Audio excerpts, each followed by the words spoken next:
আজ 11ই অক্টোবর আমরা রওনা দিলাম কলকাতা থেকে দেরাদুনের উদ্দেশ্যে। এবারে আমাদের প্রোগ্রাম হচ্ছে গিয়ে পঞ্চকেদার। পঞ্চকেদারে দুটো কেদার, কেদারনাথ আর তুঙ্গনাথ আমরা আগেই করেছিলাম। এবারে যে আর 3টে বাকি আছে, কল্পেশ্বর, রুদ্রনাথ আর মদমহেশ্বর আমরা কমপ্লিট করব। সেই উদ্দেশ্যে আমরা রওনা দিয়েছি।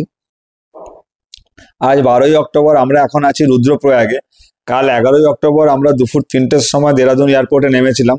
এয়ারপোর্টে ট্যাক্সি স্ট্যান্ড থেকে আমরা ট্যাক্সি ভাড়া করেছিলাম উর্গম গ্রাম অবধি। 8,000 টাকা আমাদের কন্ট্যাক্ট হয়েছিল। আর আমরা মাঝ রাস্তায় 4 ঘন্টার মধ্যে জার্নি করার পর সন্ধ্যেবেলা রুদ্রপ্রয়াগে নেমে রাত্রি কাটাই। আর আজকে আবার সকালে এখন রওনা দিলাম এখন আমরা বর্তমানে আছি রুদ্রপ্রয়াগ সঙ্গমে। এখন সকাল 9:30 বাজে। আমরা রুদ্রপ্রয়াগ থেকে রওনা দিয়েছি কল্পেশ্বর মহাদেবের উদ্দেশ্যে। এখান থেকে 3-4 ঘন্টার মতো লাগবে কল্পেশ্বর মহাদেবের মন্দির অবধি যেতে। আজকেই আমাদের ইচ্ছা আছে কল্পেশ্বর মহাদেবের দর্শন করে নেওয়ার। আর উর্গম গ্রামে আমরা থাকবো রাত্রেবেলা। কালকে আমাদের রুদ্রপ্রয়াগের জন্য ট্রেকিং শুরু হবে। দেখা যাক কতটা কি যেতে পারি। এখানে রাস্তা কিন্তু খুব খারাপ। রাস্তার অবস্থা দেখুন কি অবস্থা। এখানে ধস নেমে গেছিলো, রাস্তার কাজ চলছে। আমরা মোটামুটি 1 ঘন্টার মতো ওয়েট করেছি। এবার বেরোতে পারছি। এই যে আমাদের গাড়ি আসছে।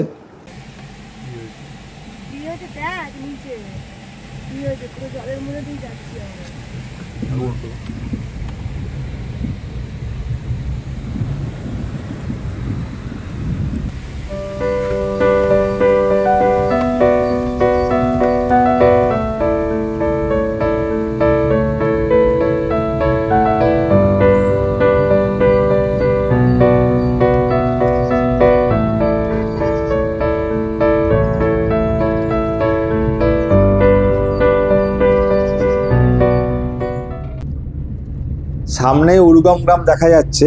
আমরা পৌঁছে গেছি।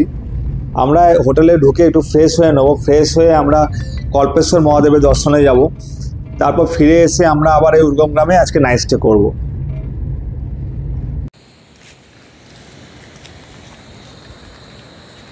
কল্পেশ্বর মহাদেব চলে এসছে। সামনে ব্রিজ আছে, ব্রিজটা পার করলে কল্পেশ্বর মহাদেবের মন্দির।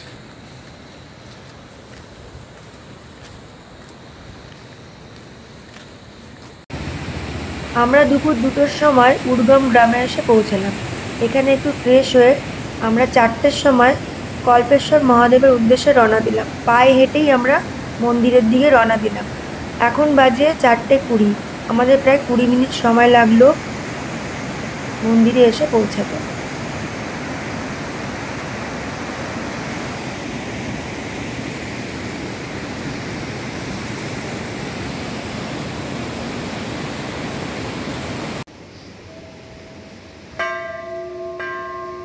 পঞ্চকেদারের মধ্যে কল্পেশ্বর মন্দিরে মহাদেবের জটার পুজো করা হয়।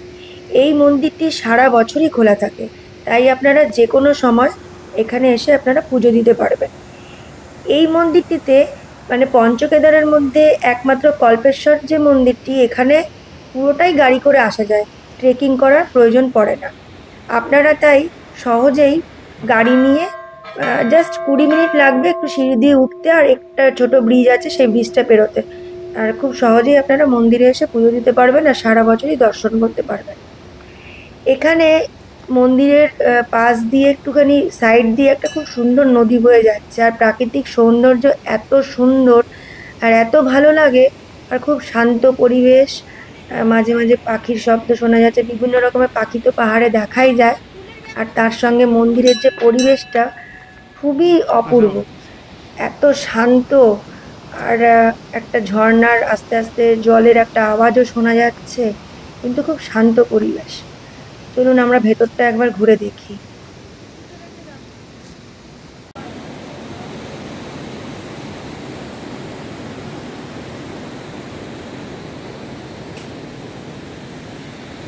একটি বিশাল বড় পাহাড়, তার নিচে মন্দিরটি অবস্থিত।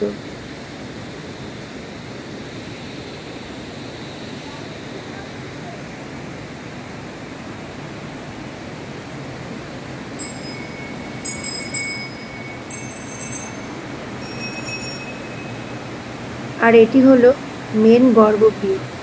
এখন বন্ধ আছে, আমরা কিছুক্ষণ অপেক্ষা করলাম, তারপরে পুরোহিত মশাই আসবেন। এটা গেটটা খুললে আমরা কিন্তু ভেতরে গিয়ে পুজো দিতে পারবো।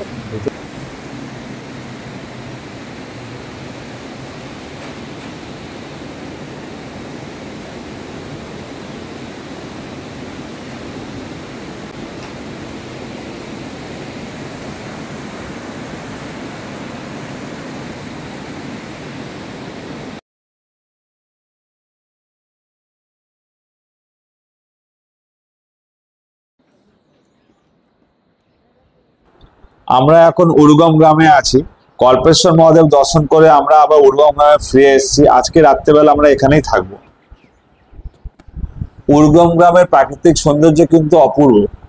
তাই সবাইকে অনুরোধ রইল, যারা আপনারা কল্পেশ্বর মহাদেবের দর্শন করতে আসবেন তারা একটি রাত উরগম গ্রামে কাটাবেন। খুব নিরিবিলি শান্ত প্রকৃতি এখানে। কোনো বাইরের যে যানবাহন গাড়ি ঘোড়ার কোনো চলাচল একদম নেই বললেই চলে। এটি শেষ গ্রাম, এদিকে লাস্ট এতটা অব্দি গাড়ি আসে, তারপর আর গাড়ি যাওয়ার পথও নেই।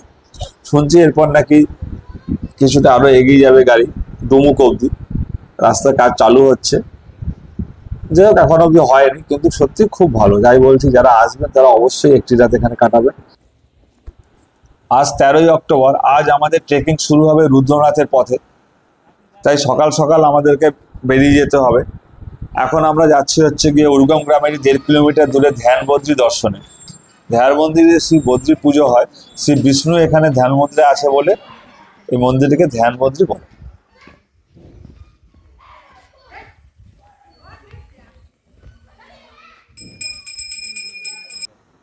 আপনারা উরগম গ্রামে অনেক হোমস্টে পেয়ে যাবেন।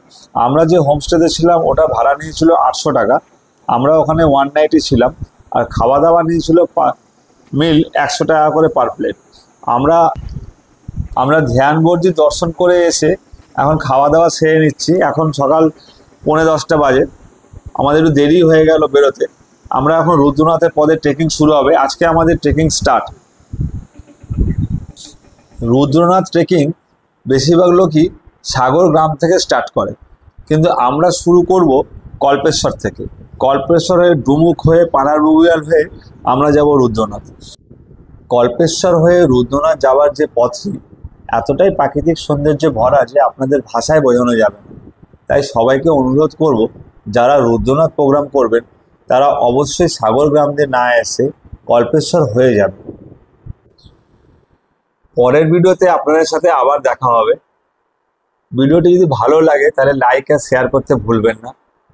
নমস্কার।